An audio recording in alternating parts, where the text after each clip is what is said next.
Hello दोस्तों, स्वागत है आप सभी का आज के वीडियो में। आज हम एक डिफरेंट टॉपिक पे वीडियो लेकर आए हैं, क्रोशिए पर। तो ये डिफरेंट साइज़ के मेरे पास कुछ क्रोशिए हैं। ये धागे वाला क्रोशिया है। ये चारों मैंने मीशो से मंगवाए थे। और ये रहा ऊन का क्रोशिया, जिसे मैंने मार्केट से ही ख़रीदा था। आप अपने अकॉर्डिंग ख़रीद सकते हैं। ये एक्रेलिक यार्न है, जिसको मैंने मीशो से परचेज़ किया था। और इसका ये एक टुकड़ा मैंने निकाल के अलग रखा हुआ है। तो चलिए शुरू करते हैं। तो ये मैं 11 नंबर के क्रोशिए से बनाने वाली हूँ। तो सबसे पहले ये देखिए दिखाई दे रहा है। तो सबसे पहले हम स्लिप नॉट सीखेंगे। स्लिप नॉट किस तरह से लगाई जाती है। स्लिप नॉट के बाद चेन शुरू होती है, फिर यहीं से पूरा क्रोशिया सीखना शुरू होता है। तो देखिए, ये छोटा हिस्सा मैंने आगे की तरफ रखा और बड़ा हिस्सा मैंने अपनी तरफ रखा। तो कई बार क्या होता है, बिगनर में हम भूल जाते हैं कैसे रखना है। अब इन दोनों हिस्सों को इस तरह से क्रॉस किया, ये क्रॉस किया, और ये जो लूप बनाया है इसमें से ये बड़े वाले ऊन को ऐसे करके निकाल लिया। ये बन गया स्लिप नॉट। तो स्लिप नॉट बनाने के बाद ही बेसिक चेन शुरू होती है। एक बार और हम ट्राई करेंगे इसको। छोटे हिस्से को सामने वाली तरफ रखा और बड़े वाले ऊन को, यानी ऊन का जो गोला है उसको हम अपनी तरफ रखेंगे। ऐसे याद रह जाता है अब, है ना। अब उसके बाद इस तरह से मैंने बाहर की तरफ रखा और अब लपेट के ये देखिए इस तरह से क्रॉस किया दोनों को, और बीच वाले लूप से इस तरह से फिंगर्स की हेल्प से आप निकाल लो। अब इसमें ये टाइट हो गया, इसलिए इसको स्लिप नॉट बोलते हैं।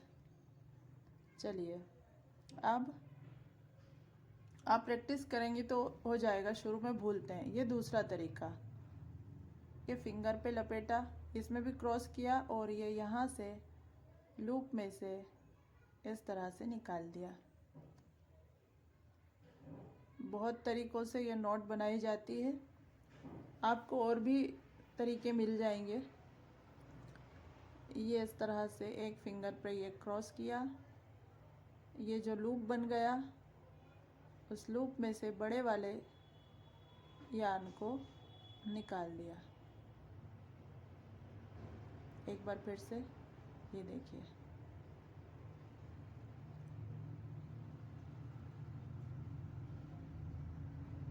शुरुआत में हम बहुत भूलते हैं कि कहाँ से कैसे लगाना है नॉट को। अब यहाँ से हम चेन बनाएंगे। जितने भी प्रोजेक्ट होते हैं वो चेन या मैजिक सर्कल से शुरू होते हैं। तो सबसे पहले तो हम चेन सीखेंगे। अब धागे को इस तरह से फिंगर पे लपेटेंगे और यहाँ अपना वर्क शुरू करेंगे। तो मेरा तरीका ये है, इस तरह से लास्ट फिंगर में उलझाकर और फिर मैं क्रॉस लपेटती हूँ, क्योंकि मुझे ये तरीका अच्छा लगता है। अब यहाँ पे स्लिप नॉट के बाद ये बैक साइड है और ये हुक है। अब इस तरह से अपनी तरफ से लेते हुए हुक में उलझाकर और ऐसे निकाल देना है। अब यहाँ भी है ना, कई बार क्या होता है, हम जब शुरुआत करते हैं इस तरह से बाहर से घुमा लाते हैं और फिर निकाल देते हैं, क्योंकि हम भूल जाते हैं कि कहाँ से करना है। हमें याद रखना है कि अपनी तरफ से हमें राउंड करना है इसको, क्रोशिए को। ये क्रोशिया है, इसको अपनी तरफ से लेते हुए जाना है, थ्रेड के ऐसे लपेटना है, उलझाना है और ऐसे निकाल देना है इस तरह से। ये अपनी तरफ से लेके हम गए, हुक में उलझाया और ऐसे लूप में से निकाल दिया। यही भूलते हैं कि बाहर से लेना है या अंदर से लेना है। तो हम खुद को ध्यान रखें कि हमें अपनी तरफ से घुमाते हुए लेकर जाना है। ये सबसे इजी तरीका मुझे लगता है। इस तरह से उलझाया और इस तरह से निकाल दिया। ये चेन बनने लगा है। ये देखिए, आप इसकी कंटिन्यू धीरे धीरे प्रैक्टिस कर सकते हैं। ये अपनी तरफ से लिया, इस तरह से उलझाया और ये निकाल दिया। ये अपनी तरफ से लिया, इस तरह से ये लूप में से निकाल दिया। ये अपनी तरफ से लिया, फिर से इस तरह से ये निकाल दिया। धीरे धीरे प्रैक्टिस के बाद याद रहने लग जाता है। शुरुआत में कई बार मैंने भी किया कि मैं बाहर की तरफ से राउंड करके लपेट के ले आती थी। फिर मैंने यही ध्यान रखा कि मुझे अपनी तरफ से लेकर जाना है, तभी मुझे याद रहा। ये देखिए, याद रखने का सबसे बेस्ट तरीका है।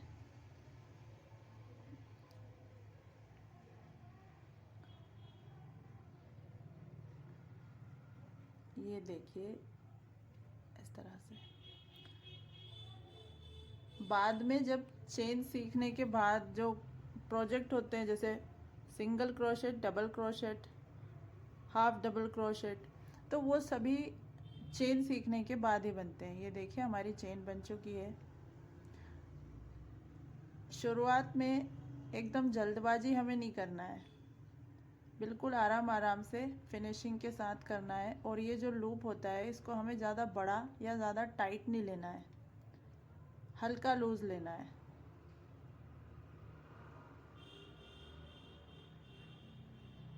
और आराम से इस तरह से प्रैक्टिस करते चलें।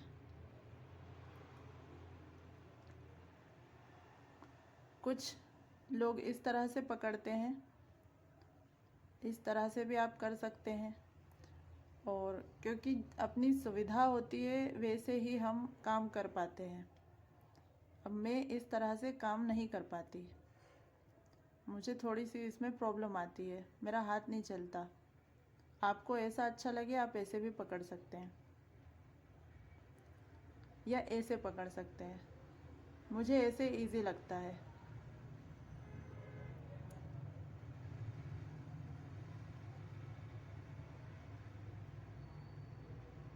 ये देखिए, सुंदर चेन बनके तैयार है। अब इसी चेन पे बाकी के डिज़ाइंस वर्क कर सकते हैं हम। तो आप धीरे धीरे इसकी प्रैक्टिस करें और अपने आप फिनिशिंग आने लगती है। जैसे जैसे हम प्रैक्टिस करते जाते हैं, बनाते जाते हैं, वैसे फिनिशिंग आने लगती है। शुरुआत में फिनिशिंग भी नहीं आती है, धीरे धीरे सीखते जाएंगे तो करने में बहुत अच्छा भी लगता है। ठीक है, तो आज का वीडियो आपको कैसा लगा? हेल्पफुल हो तो एक लाइक ज़रूर करें, चैनल को सब्सक्राइब करें, शेयर करें। Thanks for watching.